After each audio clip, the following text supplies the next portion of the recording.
Pada suatu hari, seorang pemuda yang bekerja sebagai pembantu berhasil membuat majikannya terpikat dengan pesonanya. Mereka pun saling berpandangan mencuri perhatian satu sama lainnya. Tanpa memperdulikan kalau saat itu ada suaminya, perempuan ini dengan terang-terangan memberikan perhatian khusus kepada pembantunya itu, bahkan sampai dengan memberikannya hadiah berupa parfum, baju, dan celana khusus itu untuk sang pembantu. Kemudian dengan bangga pembantu prianya itu pun memamerkan hadiah-hadiah tersebut di depan majikan perempuannya dengan berpose seperti model majalah. Hingga pada akhirnya, mereka berdua pun melanjutkan ke tahap penggarapan lahan demikian si majikan cantik itu. Namun sebelum hubungan terlarang ini bisa terjadi, diceritakan di awal bahwa sang pembantu merupakan seorang pemuda yang bernama Jaka. Jaka ini berasal dari sebuah desa dan memutuskan pergi merantau ke kota dalam upaya mencari sebuah pekerjaan itu. Dia dibawa oleh beberapa orang yang bernama Agus, Budi, dan seorang wanita yang bernama Sulis. Dalam perjalanan mereka berempat itu, terlihat Sulis yang duduk berdua di bangku belakang mobil itu bersama Jaka. Tanpa ragu, nekat berusaha bersenang-senang dengan Jaka. Walaupun Jaka hanya bisa pasrah dan tidak menunjukkan kalau menyukai apa yang dikerjakan Sulis itu. Perjalanan tersebut kemudian membawa mereka berempat ke sebuah villa milik seorang pria kaya yang bernama Yulian. Agus selanjutnya memperkenalkan Jaka kepadanya dan istrinya yang bernama Sumiati. Dengan harapan, Jaka dapat diterima sebagai pembantu rumah tangga di rumah tersebut. Awalnya Yulian dan Sumiati nampak ragu, namun akhirnya Jaka diterima untuk bekerja di rumah itu. Malam harinya, Yulian bersama rekan bisnisnya mengadakan pesta untuk merayakan hari kemenangan. Setelah itu, Sumiati berusaha menghindar dari Yulian ketika suaminya itu ingin mengharap lahannya. Sehingga suaminya itu pun lama-lama dibuat kesal dan situasi pun tidak nyaman yang membuat suaminya itu marah. Kemudian, suami Sumiati sampai memecahkan botol sehingga hal itu cukup mengejutkan Sumiati hingga membuatnya menangis. Beruntung Yulian cepat menyadari kesalahannya dan dengan penuh kasih sayang, dia menghibur istrinya itu dengan meminta maaf dan berjanji akan berperilaku lebih baik lagi. Setelah berhasil membuat istrinya itu tenang, Yulian pun langsung menggarapnya dengan penuh semangat. Akan tetapi, tiba-tiba Jaka sang pembantu itu muncul untuk mengecek keadaan di dalam rumah itu. Hal itu dia lakukan setelah dia mendengar ada suara pecahan gelas, sehingga dia pun tidak sengaja melihat majikannya yang sedang mengharap lahan basuh itu, dan tentu saja membuat Yulian marah pada Jaka. Yulian marah karena merasa terganggu oleh kehadiran Jaka yang tiba-tiba itu. Namun dengan bijaksana, Sumiati mencoba menenangkan suaminya untuk mencegah agar situasi tidak berlarut-larut. Dia pun mengajak suaminya untuk melanjutkannya di kamar mereka. Sementara itu di lantai bawah, salah satu pembantu wanita yang bernama Henny dengan tergopoh-gopoh datang untuk memberi peringatan kepada Jaka dan dia menyarankan agar terbiasa dengan keadaan semacam itu, serta menjelaskan bahwa meskipun majikannya itu nampak menakutkan, di sisi lain majikannya itu cukup dermawan. Jaka pun akhirnya mengerti dan sedikit tenang. Setelah pengharapan itu selesai, Yulian lalu pamit pada istrinya kalau akan pergi dan akan pulang larut malam, yaitu untuk menyelesaikan urusannya. Berselang beberapa waktu secara tidak sengaja Sumiati melihat Jaka yang sedang berenang sendirian. Sumiati rupanya mulai tertarik pada pembantunya itu, sehingga Sumiati memutuskan memanggil Jaka untuk diajak ngobrol berdua. Akhirnya mereka berdua ngobrol dan saling bertukar cerita tentang masa lalu mereka masing-masing di malam itu. Di momen ini, akhirnya terungkap bahwa keduanya berasal dari desa yang bersebelahan. Sumiati pun melanjutkan menceritakan bagaimana awal mula perkenalannya dengan suaminya. Yang mana kala itu, Yulian pernah membantu pengobatan ayahnya dan sebagai balas budi, Sumiati dengan terpaksa mau menikah dengan Yulian. Sementara itu, Jaka sendiri juga mengungkapkan bahwa dia adalah orang yang hidup sebatang kara setelah kedua orang tuanya meninggal dunia. Kisah hidupnya yang penuh liku dan kesepian rupanya mulai menciptakan ikatan emosional di antara Jaka dan Sumyati. Keesokan harinya, saat Jaka disuruh untuk mengapel, pandangannya secara tidak sengaja tertuju pada Sumyati. Begitu juga sebaliknya. Selanjutnya mereka berdua terus-menerus saling berpandangan mencuri perhatian satu sama lainnya. Tanpa memperdulikan keberadaan Yulian, pandangan yang penuh makna ini tampaknya membuat Sumyati mulai terang-terangan memberikan perhatian khusus kepada pembantunya itu. Terlebih, ketika Jaka tengah sibuk memotong rumput, kehadiran Jaka di rumah itu rupanya mampu menyentuh hati Sumyati. Bahkan perhatian khusus itu diungkapkan Sumyati dengan memberikan Jaka hadiah. Berupa parfum, baju dan celana khusus itu, Jaka pun sangat senang dengan pemberian majikannya itu. Dengan bangga, Jaka kemudian mendatangi majikannya itu untuk memamerkan hadiah-hadiah tersebut. Sambil berlagak seperti seorang model majalah, setelah kedua sinyal mereka mulai menguap, akhirnya berlanjut ke proses pengharapan lahan. Dengan penuh semangat, akan tetapi kebahagiaan yang manis itu ternyata hanyalah mimpi dari Sumyati. Setelah dia terbangun dan turun ke lantai bawah, Sumyati justru mendapati suaminya diam-diam sedam mengharap lahan bersama Henning, pembantu perempuannya itu. Pemandangan itu tentu saja membuat Sumyati sangat terkejut. Tapi dengan besar hati dia memutuskan untuk membiarkan mereka berdua melanjutkannya sampai selesai. Sebagai istri yang hanya dijadikan seperti budak, Sumyati merasa sedih dan putus asa. Sehingga dia pun menyendiri di danau. Di saat inilah kemudian Jaka datang untuk menghiburnya, memberikan penyemangat. Jaka yang sadar kalau cuma seorang pembantu, berupaya menjadikan dirinya penopang serta penghibur. Bagi ibu majikannya itu, di tengah ketidakpastian hidupnya. Malam harinya, Yulian dan rekan bisnisnya mengadakan pesta dan lagi-lagi sambil minum seperti biasanya.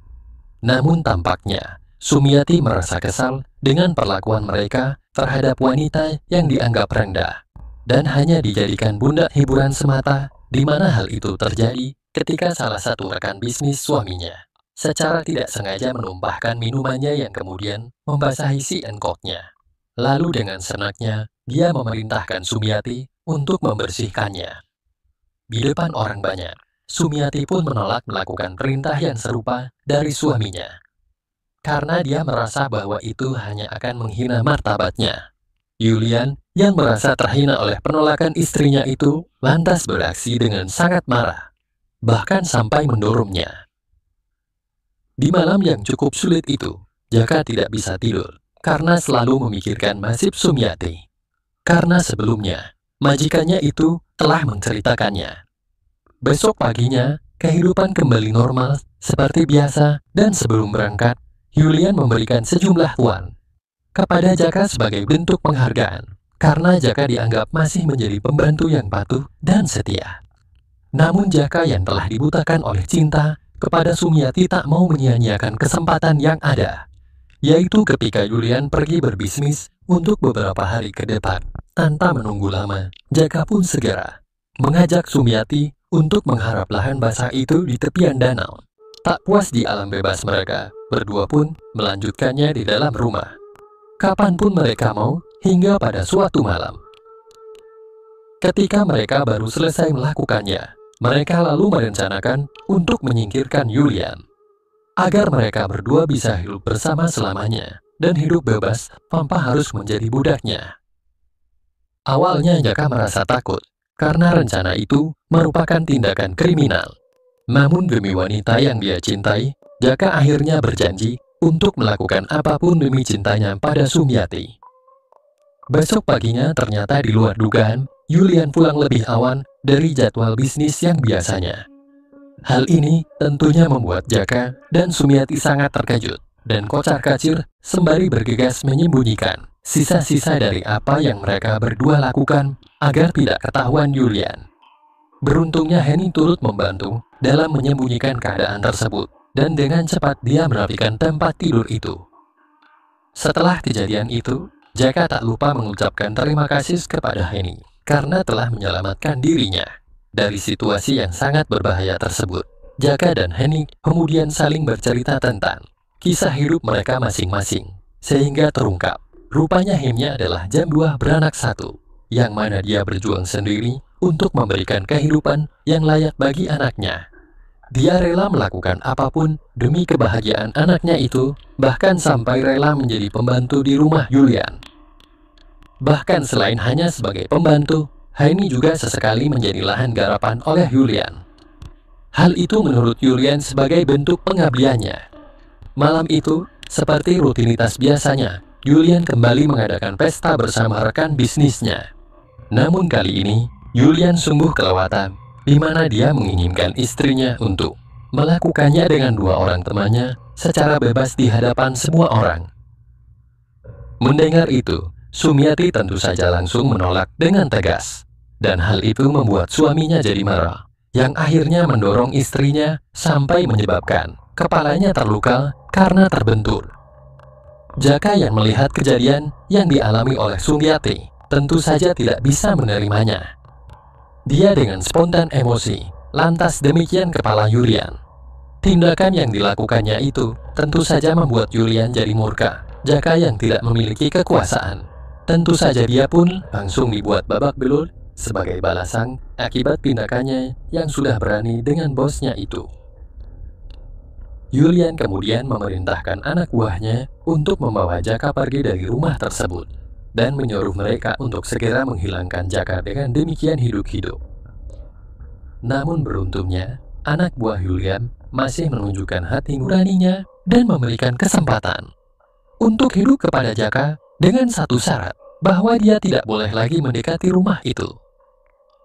Dalam hati Jaka mengatakan bahwa demi kebahagiaan Sumiati, dia harus membiarkannya hidup tanpa kehadirannya lagi.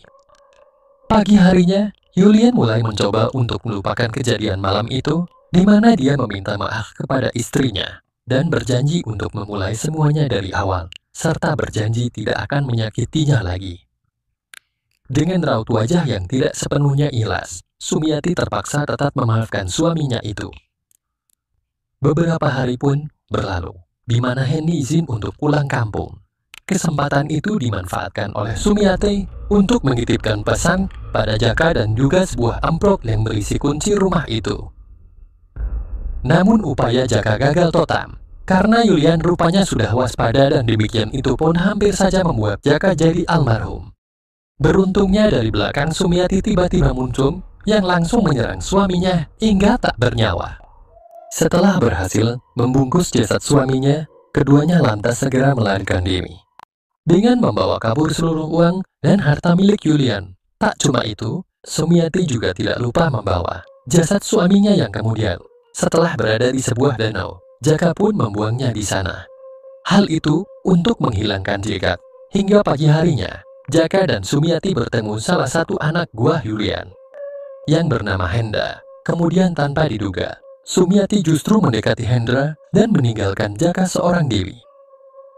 Di sini mulai terungkap bahwa ternyata semua ini adalah rencana yang telah dirancang oleh Hendra dan Sumiati. Hendra merasa berterima kasih karena rencana mereka untuk menyingkirkan Julian berjalan dengan sempurna berkat kehadiran Jaka.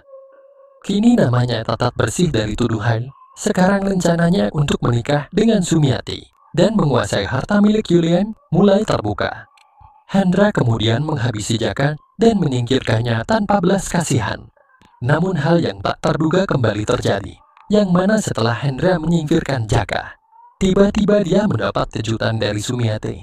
Ternyata selama ini, dia hanya berpura-pura mencintainya.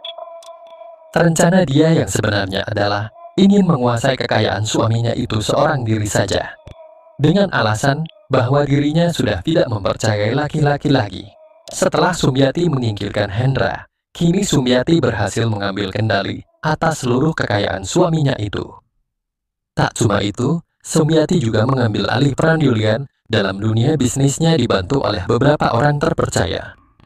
Di akhir cerita terungkap, meskipun Sumiati tampil sebagai wanita sukses dan kaya raya, namun secara jujur dia mengakui dari lubuk hatinya yang paling dalam dia masih merindukan Jaka. Bahkan dia masih bisa merasakan kehadiran Jaka di sampingnya. Begitulah kalau ambisi sudah tidak didasari dengan pemikiran yang sehat dan jernih, menghalalkan segala cara. Sekian, semoga teman-teman terhibur. Terima kasih.